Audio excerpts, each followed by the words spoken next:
سڵاو بینەرانی عزیزی تلویزیۆنی کۆمەڵە لەگەڵتانین بۆ گەشتی هەواڵەکانی سەر لە بەیانی ڕۆژی دووشەممە ئێستاش سەردێڕی گرنگترین هەواڵەکان. درێژەی هێرشەکانی ڕژیمی کۆماری ئیسلامی بۆ سەر حیزبەکانی ڕۆژهەڵاتی کوردستان، بەردەوامی دەست بەسەرکران و ناڕوونی چارەنووسی دوو هاوڵاتی دانیشتووی شاری مەشهەد، درێژەی پچڕانی هێڵی ئینتەرنەتی نێودەوڵەتی لە ئێران و دەست بەسەرکرانی 9 هاوڵاتی لە شاری سەبزەوار.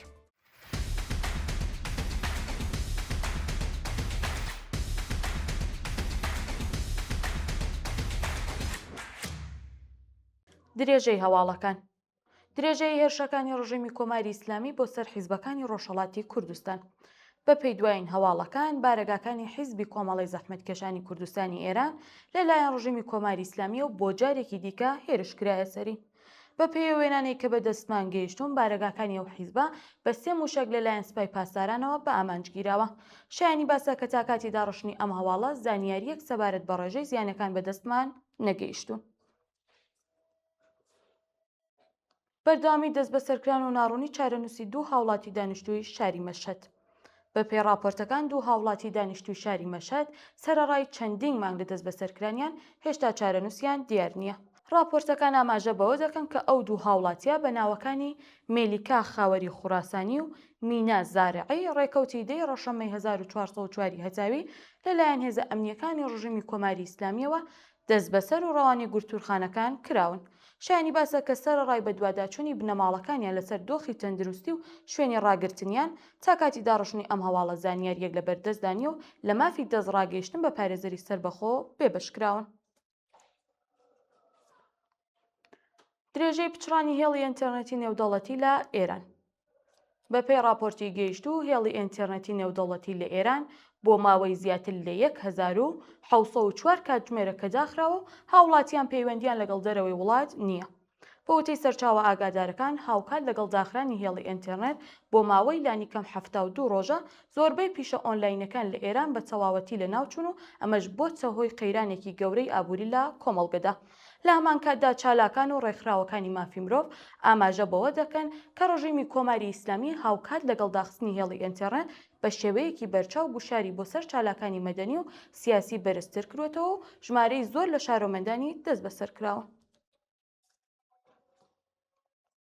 دەست بەسەرکرانی 9 هاوڵاتی لە شاری سەبزەوار. ڕۆژی سێشەممە 15 گوڵانی 1405 هەتاوی 9 هاوڵاتی خەڵکی شارستانی سەبزەوار سەر بە پارێزگای مەشهەد لەلایەن هێزە ئەمنیەکانی ڕژیمەوە دەست بەسەرکراون. بە پێی هەواڵی گەیشتوو، ئەو 9 هاوڵاتیە کە 4 کەسیان بریتین لە ئەندامانی بنەماڵی ئەبولفەزل پایەدار لە گیان بەختکردوانی ڕەوتی ناڕەزایەتیەکانی مانگی بەفرانباری 1404 هەتاوی بەهۆی بەڕێوەبردننی مەراسمێک بە مەبەستی ڕێزگرتن لە یادی ئەو گیان بەخت کردووە لەلایەن هێزانیەکانی کۆماری ئیسلامی و بەبێ بەڵگەی قەزایی دەست بەسەر و هێشتا شوێنی ڕاگررتنیان دیار نییە. گیان لە دەستدان و برینداربوونی 3 هاوڵاتی بەلوچ بەهۆی تەقینەوەی مین. لە ڕۆژانی ڕابردوودا 3 هاوڵاتی بەلوچ بەهۆی تەقینەوەی مین لە ناوچە سنووریەکانی پارێزگای سیستان و بەلوچستان گیانیان لە دەستداوە یان بە سەختی بریندار بوون. سەرچاوە ئاگادارەکان ئاماژە بەوە دەکەن کە ئەو 3 شارۆمەندە کە ناسناوی دوو کەسیان بە ناوەکانی عەبدوڵڵا ڕێگی، دەوران بەراهوویی بە دەستمان گەیشتووە لە ناوچە سنوورەکانی زاهێدان و میرجاو بەهۆی تەقینەوەی مینی چێندراو لەلایەن هێزەکانی کۆماری ئیسلامیەوە بریندار و لە ئەنجامدا دوو کەسیان گیانیان لەدەستداوە. شایانی باسە کە ساڵانە بەهۆی تەقینەوەی مین لە ناوچە سنووریەکانی ئێران بەدەیان هاوڵاتی گیانیان لەدەست دەدەن یان بە سەختی بریندار و کەمەندام دەبن. گواستنەوەی دوو ئەندامی بنەماڵی بەندکراوی سیاسی لە سێدارەدراوە بۆ شوێنێکی نادیار.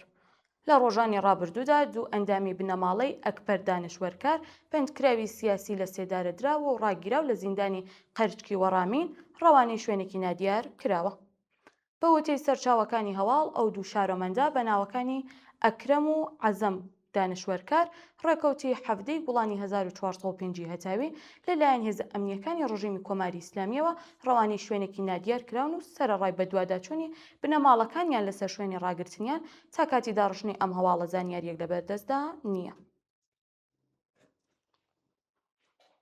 دوایین هەواڵ، ئامادەکاری ئیسرائیل بۆ ئەگەری دەستپێکردنەوەی شەڕ لەگەڵ ئێران. ڕۆژی ڕابردوو میدیاکانی ئیسرائیل بڵاویان کردوێتەوە کە ناوەندەکانی بڕیار لە تەلابیە بۆ هەر سیناریۆیەک لە ئامادەباشی تەواودان. بەپێی راپۆرتەکان بەرپرسانی ئەرتشی ڕژیمی ئیسرائیل لە کۆبوونەوە ئەمنیەتیەکاندا هەڵوێستێکی توندیان دژ بە تاران نیشانداوە. سەرچاوە ئەمنیەکان ئاماژەیان بەوە کردووە کە سوپای پاسداران لە ئێستادا لە دۆخێکی لاوازدا و دەستپێکردنەوەی شەڕ دەتوانێت پرۆسەی ڕووخانی ڕژیمی ئێران خێراتر بکات. ئەوە لە کاتێکدایە کە گژیەکان لە کەندا و گەروی هۆرمۆزدا ڕۆژ بە ڕۆژ زۆرتر دەبێتەوە. بەڵێ بینەرانی خۆشەویست گەشتی هەواڵەکانمان پێشکەشکردن هەر شاد و بەختەوەر بن.